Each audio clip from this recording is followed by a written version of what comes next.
Fala pessoal, quase sempre que falamos nos LGBTs, a primeira imagem que vem à nossa cabeça ou é de algo negativo ou é de uma minoria perseguida e vilipendiada de todas as maneiras. Por séculos, os homossexuais sempre foram vistos como sujos, pecaminosos, pervertidos, doentes, invertidos, etc.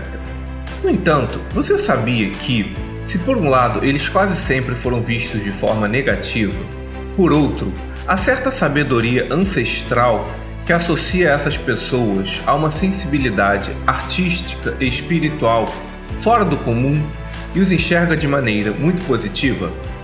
Se vocês se interessaram pela discussão e querem saber mais sobre isso, se inscrevam no canal, ativem o sininho, deem um like e vem comigo! E se quiserem ouvir este podcast em uma plataforma de áudio, o link está na descrição. Quando a gente olha para trás na história, vemos que grandes artistas e intelectuais foram gays e lésbicas. Eles se destacaram na pintura, na literatura, na dança, no teatro, nas novelas, na escultura e em todos os lugares. Como não se surpreender com o detalhe de Michelangelo, a argúcia de Leonardo da Vinci, o esplendor de Clovis Bornai, com a avidez de Oscar Wilde, com a inteligência de Renato Russo, com a profundidade de Elizabeth Bishop. Enfim, são tantos nomes que fazer uma lista aqui seria longa e injusta, porque certamente ainda deixaríamos várias pessoas de fora. Quando essa presença dos homossexuais não é aberta, ainda há uma presença discreta que não deixa seu nome ou sua sexualidade registrados. Ela está na construção das catedrais católicas por milhares de padres gays. Está no brilho, na criatividade e na erudição do carnaval, com seu exército de homossexuais que constroem os esplendorosos desfiles na Sapucaí. Essa presença está nos maquiadores e cinegrafistas das novelas da Globo que mudaram o país ao longo de décadas. Enfim, há também uma presença silenciosa dessas pessoas em diversos eventos culturais. E por incrível que pareça, ainda que em menor monta, parte da sociedade sempre reconheceu essa sensibilidade artística de muitas dessas pessoas. Em paralelo à imagem de depravados, sempre houve a imagem do gay como uma pessoa culta, estudada, cosmopolita, de mente aberta, socialmente crítica e artisticamente refinado. Embora muita gente possa não conhecer esta imagem, ela existiu e talvez ainda exista. Só que o que você talvez não saiba é que uma imagem positiva dos LGBTs existe também no mundo da espiritualidade. E poucas pessoas sabem disso. Em quase todos os ritos ancestrais ditos xamânicos, é visível a presença dos LGBTs nos papéis de sacerdócio e aconselhamento espiritual sério. No Brasil, vemos ecos disso nos pais e mães de santo, onde muitos são homossexuais. Contudo, este padrão se verifica em várias espiritualidades ao redor do mundo. Na ilha de Sulawesi, na Indonésia, travestis realizam papéis espirituais específicos. Na Índia, transgêneros eram vistos como pessoas que tinham a habilidade de abençoar as pessoas. Entre tribos indígenas norte-americanas, pessoas trans eram vistas como seres que tinham dois espíritos, um masculino e um feminino, e por isso tinham poderes ritualísticos especiais. Entre os germânicos, havia rituais onde o sacerdote se vestia de mulher. Em Burkina Faso, o povo Dogon acredita que gays e lésbicas são guardiões dos portais que ligam a Terra ao mundo espiritual. E eu estou deixando nas referências uma entrevista de um membro desta tribo sobre sua visão acerca destas pessoas. E também deixo um livro digital que eu escrevi sobre androginia e bissexualidade. Mas por que tantas crenças antigas atribuíam ou atribuem aos LGBTs essas características? Embora seja difícil achar um denominador comum entre religiões tão diferentes da Ásia e das Américas, talvez possamos especular sobre isso.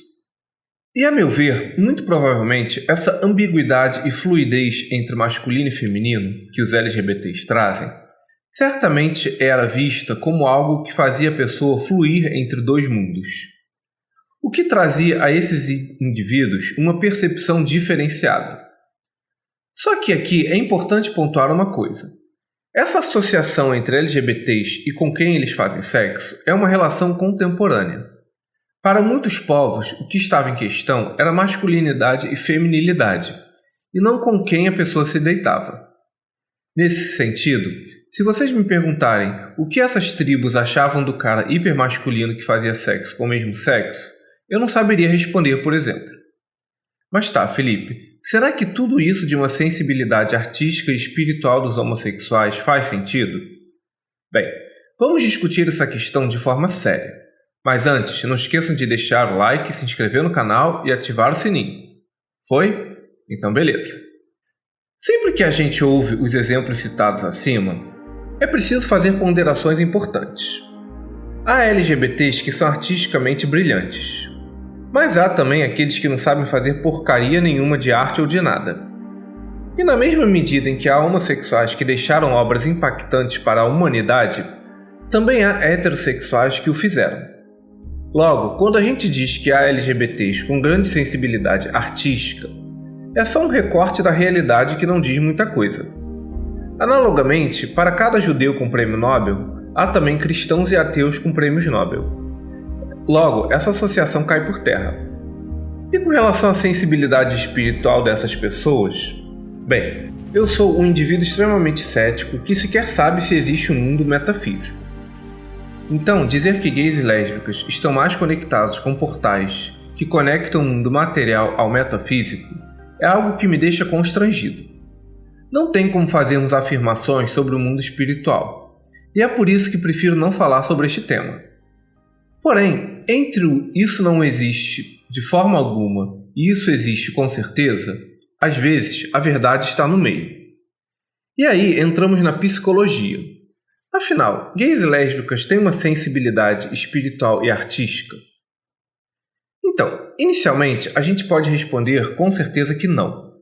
Quem anda com LGBTs sabe que tem LGBT que não presta, é mau caráter, criminoso, cruel, indiferente, mordaz, escroto e nojento. Assim como há heterossexuais assim. Pessoas são pessoas, capazes de fazer o bem e o mal, independentemente de ser homem ou mulher, homo ou hétero, branco ou preto, rico ou pobre, nacional ou estrangeiro. Enfim. Gente é gente. Somos cheios de contradições, ambiguidades e com potencialidades tanto para o bem quanto para o mal. Contudo, no caso da existência homoafetiva, há uma questão aí. Mas para que vocês entendam meu ponto, permitam-me explicar a diferença entre potência e essência. Toda mulher nasceu para ser mãe? Claro que não. A gente não pode essencializar a condição feminina a esse ponto.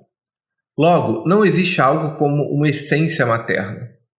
Porém, a amamentação e a necessidade de cuidar da criança por muito mais tempo que o homem, muitas mulheres têm um instinto maternal potencialmente mais presente do que os pais. A essência é algo que existe de forma imutável e natural. Já a potencialidade é algo que tende a existir numa probabilidade maior. Acho que a partir dessa diferença conceitual, a gente pode ler essa suposta sensibilidade artística e espiritual dos LGBTs. Então, eu acho que há alguns fatores que explicam isso. O primeiro deles é o próprio fato de você ser diferente da maioria das pessoas e muitas vezes sofrer ofensas e bullying por isso. Este elemento já coloca gays e lésbicas numa dimensão particular muito especial de percepção. Isso porque você naturalmente tende a compreender por dentro a dor do mundo. Este movimento tende a fazer com que eles se sensibilizem mais com os pobres, com os que nascem com deficiências diversas e com os mais fracos em geral. Certa vez, uma drag queen me disse que era muito mais difícil fazer piadas para o público gay do que para o público hétero. Para o hétero, você faz uma careta e zoa os outros, e eles caem na gargalhada. Mas para gays, piadas zoando as características alheias não surtem o menor efeito. Nesse caso, as piadas têm que ser mais inteligentes e mordazes. Além disso, a homofobia social, que sempre sufocou os homossexuais, fez com que eles buscassem refúgio e canalização para seus sentimentos, por meio das artes e da erudição intelectual. Apesar de toda a dor que sofreram, este processo nos legou belíssimas obras humanas. Não à toa, vocês podem reparar claramente, conforme a homofobia diminuiu, essa pulsão criadora e intelectual de muitos homossexuais também parece ter diminuído. Antigamente, você ia numa boate gay e encontrava pessoas inteligentíssimas. Hoje em dia, vemos jovens LGBTs completamente alienados da vida. Nessa discussão, existe um outro elemento que também pode explicar essa sensibilidade diferenciada potencial em muitos homossexuais e que dialoga com certas crenças ancestrais. Muitos gays e lésbicas, de fato, têm uma relação mais fluida entre o masculino e o feminino. Isso faz com que eles circulem normalmente por espaços de homem e de mulher, algo que é relativamente interdito, ou seja, proibido, aos heterossexuais. Isso faz com que eles compreendam ambos os universos, o que talvez lhes dê realmente uma percepção social diferenciada, na medida em que eles entendem o que é ser homem e, em certa medida, o que é ser mulher. No caso dos gays, é claro. No caso das lésbicas, essa relação se inverte.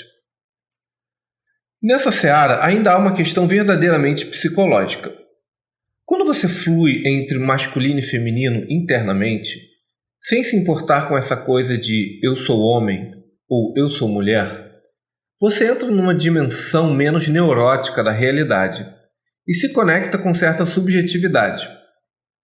Por você não estar preocupado em provar para os outros que você é homem ou em seguir os papéis de mulher, sobra tempo na mente para você focar o pensamento em outras coisas. Ademais, a vida fica mais leve e você se torna potencialmente criativo, relaxado e mais jocoso, ou seja, engraçado. Não à toa, vocês podem ver em muitos grupos de LGBTs. Ali, há pessoas que sofreram profundamente, mas que sabem rir como ninguém. Sempre há piadas e gracejos sobre os mais diversos assuntos. Por fim, não se trata de dizer que todo LGBT é assim ou assado. A discussão aqui é como se fosse uma plantação. Algumas terras são mais próprias para um determinado tipo de planta do que outras. E talvez a vida de gays e lésbicas seja muito mais propícia para o desabrochar de determinado tipo de virtudes e sensibilidades. Ainda que nem todo LGBT vá aproveitar o tipo de terreno que tem dentro de si e vá desenvolver isso, e ainda que haja vários heterossexuais que possuem essa sensibilidade diferente. Fato é que a relativa dor de nascer diferente coloca muitos de nós em diapasão com uma dimensão crística do nosso coração, que é a ideia de compreender a dor do mundo e tentar se tornar alguém mais humano a partir disso. Mas e vocês? O que têm a dizer sobre essas questões? Se você é LGBT, como a sua condição lhe ajudou a ver coisas que as outras pessoas não enxergam? Se você é hétero, mas tem parentes e amigos LGBTs, enxergam neles uma sensibilidade diferente? O que tem a dizer sobre isso? Este foi um programa do canal Ágora Gay, um espaço para conversarmos sobre filosofia, religião, política e cultura do seu ponto de vista gay. Eu sou Felipe Dias. Lembro que este podcast é um recorte de um tema complexo. Mesmo que você não concorde com tudo, meu objetivo é iniciar um diálogo para ele ser aprofundado por outros pontos de vista. Deixe nos comentários o que você pensa sobre essa discussão, sugestões e críticas construtivas.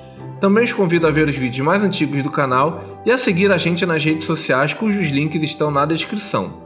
Lembrando que o Ágora Gay é um espaço dedicado à conversa e aos argumentos e não às ofensas.